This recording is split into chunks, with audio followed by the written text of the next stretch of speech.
All right, today I'm here with Steve Brady, aka, or if you know him on the street, Hooter. Hooter Steve. Hooter Steve, where'd you get that nickname?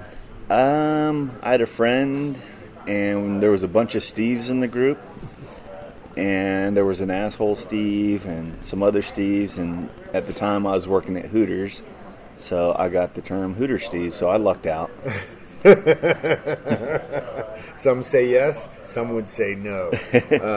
That's how I got the nickname Chinatown, which has nothing to do with anything. We were just like four mics in this band, and someone just referred to me as Chinatown Mike Holmes, and that's how that went. So that's how nicknames happen. You can't pick your own nickname. No. It doesn't work. That is the rule. That is a rule. You can't give yourself a nickname. If you're listening, don't even try. So what branch of the military did you serve in? I served in the Army. Okay, what years? 2003. No, I'm sorry. I'm old. 97 to 2003. 97, 2003 is when you got out. Wow. Yep. What'd you do while you were in the Army? I was a tank driver. Oh, wow. Nice. Abrams tank. That's cool. Best job I ever had. Really? Yep. I bet it was a blast driving those things. Absolute blast. Really? My brother was infantry, and he was stationed everywhere I was, so it was pretty funny. He was walking everywhere, and You were just riding. oh yeah, I'll see you there, bud. yeah. See you when you get there. Well, now, if you were overseas, especially in hot climate, how was it inside those boxes, man? They were hot. I can imagine. When I was overseas, I just went to Kosovo, and I was stationed in Germany 3 years, so it wasn't too hot there. But my first station was Texas, and Texas gets pretty hot. Yeah, Texas gets brutal, and then they just put And you in that box. Yeah, and there was no shade, so when you're working on the tanks, you can't leave a tool unattended. You can't just set it on the top of the tank and be like, I'll set it there for 5 minutes. Oh, yeah, you're burning. Yeah. Yeah, big time. It's kind of like floating here. You get your boat out, just go play around the beach for a little bit, and then come back, and you're just burning your butt. Yep. Yeah, man, but like hot metal, so Yeah. probably it's definitely some sort of degree burn with that. Did you pick that job, or how'd that come about No, I actually picked that job, and that's what I wanted to do. when you got in? Yeah, I think I seen the commercial when I was young of the tank jumping. I was like, oh, that looks fun. And that's how it went. Have you seen the movie Fury? Oh, for sure. Yeah, dude, that movie's so awesome. Oh my god, sound design in that movie is incredible. Funny thing about that movie is that that's how it is, kind of in the tank. You're a family.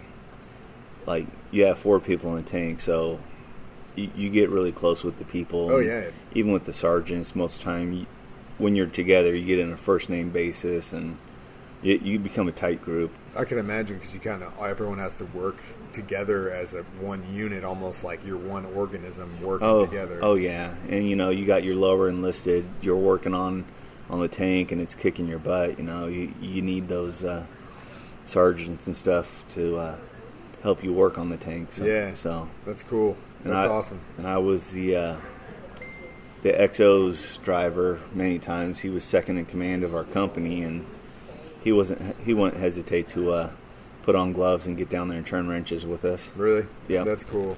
And that's how good leadership should be. Yeah, I agree. Yeah. Never ask someone to do something you wouldn't be willing to do yourself, for sure.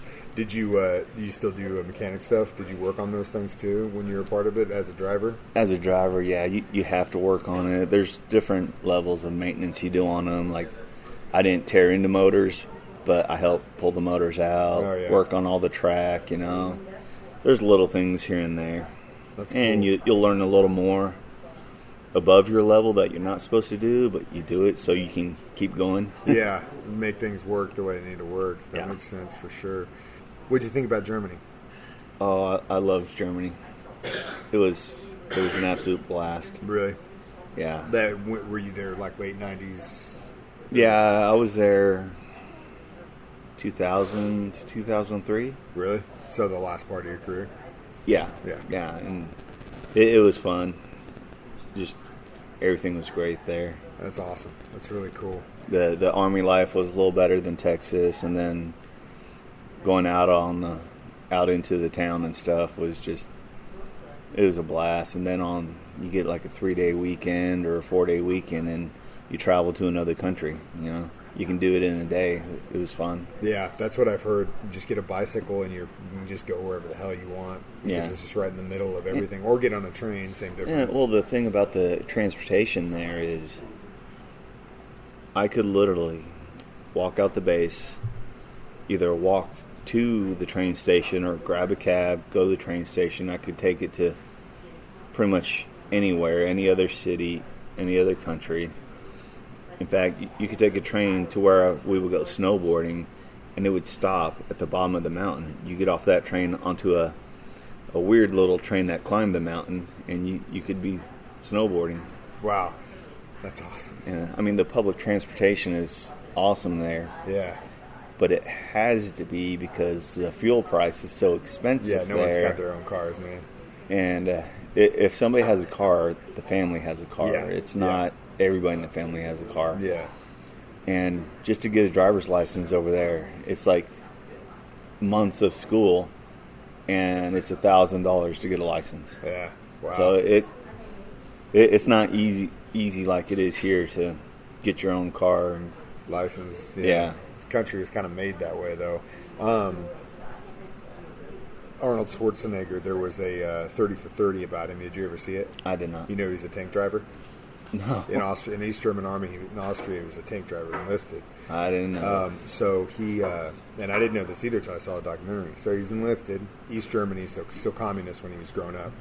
Came from a small town, farming town, and he early on was big into bodybuilders, et cetera, et cetera. Mm-hmm. And he knew that the only way he was either going to get out was to do something with the bodybuilding, because other than that, he would go serve because everyone was required by law to serve there. Yeah. And then he'd go back home and work on the farm. That'd be it. So he gets drafted. He's already been competing, and I think it was the World Junior Light Weightlifting Championship was really close to where he was. And so he decided to go AWOL to compete. Oh, wow. Goes AWOL, wins. Sneaking back into the barracks, they find him. They throw him in the hole for 3 days. Okay? And you got to keep in mind, he was competing weightlifting while he was going through basic. So, think about how much training he was doing.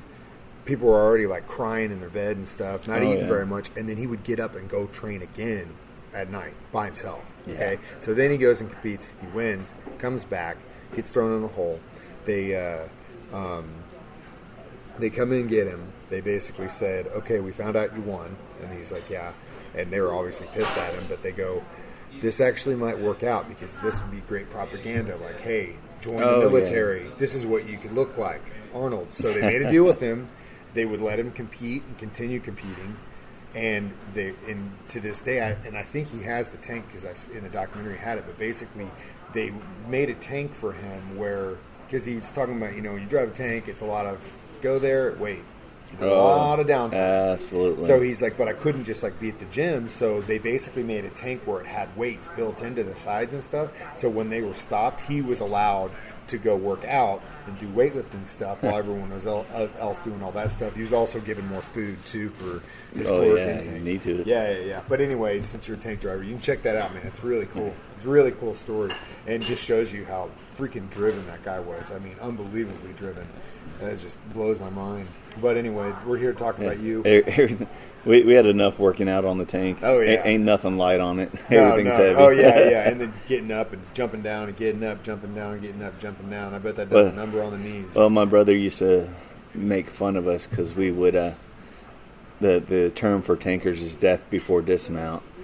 And that was even just every day. We tried not to get off the tank. We treated it like a boat. Yeah. If I had to go to another... The lane's lava. The floor was definitely lava when you're on the tank. Especially if you're in the field and it's all muddy. Yeah. Everything tracks back in. You want to keep that... It's like getting in a tent. When you're out camping, everything comes off before you get in that tent, or you're just going to be sleeping in sand and dirt. Yeah, so if we had to go to another tank to talk or do something, we pulled right up like a boat and just walked over and... he couldn't understand. The first sergeant would drive around in the Humvee and hand up our meals to each tank. So you guys didn't have to get down? Yeah. That's funny. It's awesome. And that way you stay with the tank, too. Oh, yeah, of course. Yeah. And like I said, it's like if you're a symbiotic organism working together and the tank's part of that, it makes sense. Yeah. You don't want to leave the body.